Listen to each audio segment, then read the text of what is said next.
We've been talking a lot about the potential policy response to the economic issues with regards to the coronavirus, policy issues that maybe should go beyond the Federal Reserve cutting rates. What do you think? Absolutely agree with that. I mean, this isn't really a problem of market dysfunction. This is a problem of a threat to the economic outlook, which is driving market prices lower. So it seems to me that monetary policy here is pretty limited in what it can do. If I was in the administration, I'd be really looking hard at fiscal policy, not necessarily saying I'm cutting payroll taxes or I'm going to extend unemployment compensation benefits, but saying maybe conditionally, if things get worse, this is what's going to happen. There's going to be payroll tax cuts. There's going to be an increase in unemployment compensation. There's going to be block grant sharing with state and local governments. And if you had that all in place so that people knew that if the economy did take a turn down, that fiscal policy would arrive with stimulus, that would help make people feel a little bit better about the economic outlook. So I think fiscal policy definitely needs to be used here. And I'm a little disappointed that the administration hasn't talked about fiscal policy a little bit more aggressively. Yeah, if anything, the administration under President Trump seems to be playing down the impact of the virus and pushing back to get the Federal Reserve to do more. As David Weston reminded us, any kind of policy response is partly economic, but a lot of it is political. What does the Federal Reserve, what does Jay Powell say to President Clinton to convince him that you need more than a monetary response? You need fiscal policy to kick in. Well, I think that probably what will happen is Jay Powell in his next press conference will basically explain why the Fed has cut rates once again, but point out that there are limits to what the Federal Reserve can do. And, you know, every economic situation is different, and you need to use the right tool for the task at hand. The right tool in the economic crisis, great financial crisis, was to, make markets work again. And so there was a big role for the Fed. But this isn't really about markets not working, markets being dysfunctional. This is about the real economy and a high degree of uncertainty about how things are going to evolve. So then, Bill, what's the conversation next week when the Fed meets then, when you talk about the real economy and really some of these second-order issues that we're dealing with? The fact that people aren't riding the subways, the fact that people aren't going to restaurants, the fact that some construction worker can't go to work because he can't even buy a mask to do his job because people like you and me are hoarding them all. What's the conversation there March 17th? Well, I think one problem they have is that the economic data that's actually been released yet so far doesn't really show much of an impact, right? Because this is so recent. So you look at for example, the last payroll employment report is actually very, very strong.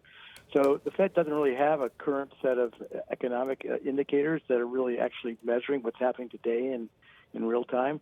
So I think it's hard for them to assess right now how damaging this is going to be to the economy. I mean, I don't think anybody really knows because we don't really know, one, how far this virus is going to spread, how many people are going to actually get sick.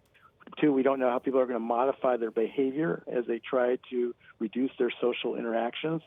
So there's a lot of uncertainty about how this is going to play out. So it's not just that the economy is going to be weaker. We sort of know that. But we also don't know how much weaker or for how long. And that makes it difficult from a policy setting perspective. Absolutely. And those are great points, that the data doesn't reflect what's happening now. It's going to be dated by the time we get it. And we know that there are more infections to come in the U.S. once testing really gets underway. Markets and investors, of course, are trying to price what's happening right now and price in what they think will happen. You talked about markets acting rationally. Are markets right now acting rationally? And if so, how does the Federal Reserve take that into account when they meet on March 17th and 18th? Well, it's always hard to know what the appropriate price is for the bond market and the stock market. So, but it seems to me that the markets are reacting to the incoming news. So the biggest news over the weekend wasn't just about the coronavirus; it was the fact that there looks like there's going to be a oil price war between Russia and Saudi Arabia. And if oil prices are going to be much lower, that's going to put another source of pressure on the U.S. economy because we're big producers, but we're high-cost producers of oil. So it's a whole new front that sort of opened up in terms of risk to the economy over the last, 48 hours or so.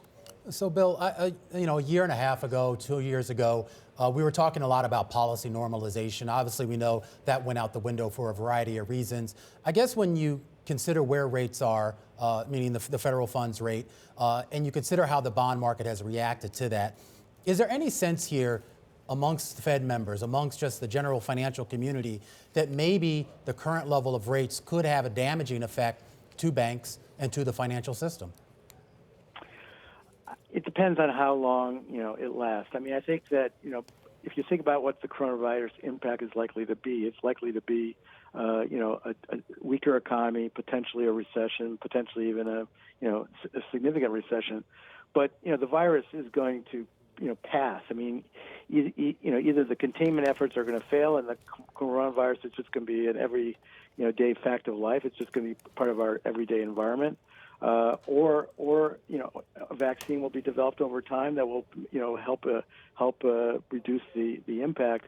But this is not something that's probably going to be a problem 10 years from now. It's probably it's a problem for the next year or so. So it's cyclical, not probably systemic, secular.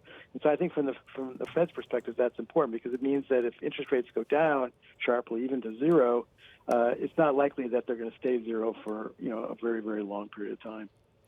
I want to ask you also about a proposal that was made by Eric Rosengren, Boston Fed, Eric Rosengren, where he discussed the possibility of the central bank, the Federal Reserve, seeking approval to buy a wider range of assets going beyond treasuries and mortgage-backed securities. I mean, I think of the Bank of Japan, which has had to get really creative and buy equities directly, for instance. What do you make of that proposal? Well, I think Eric is basically pointing out that the Fed's toolkit is actually more limited than many central banks around the world. And it's always better to have more tools rather than fewer tools when you're fighting a period of economic weakness. Now, obviously, opening up the Federal Reserve Act and getting these new powers is a really big deal. I mean, we had the deepest U.S. downturn since the Great Depression in 2008 and 09, and the Fed did not ask for or get these tools. So I think the bar for getting these tools is pretty high. I think it's completely reasonable, though, to at least talk about it.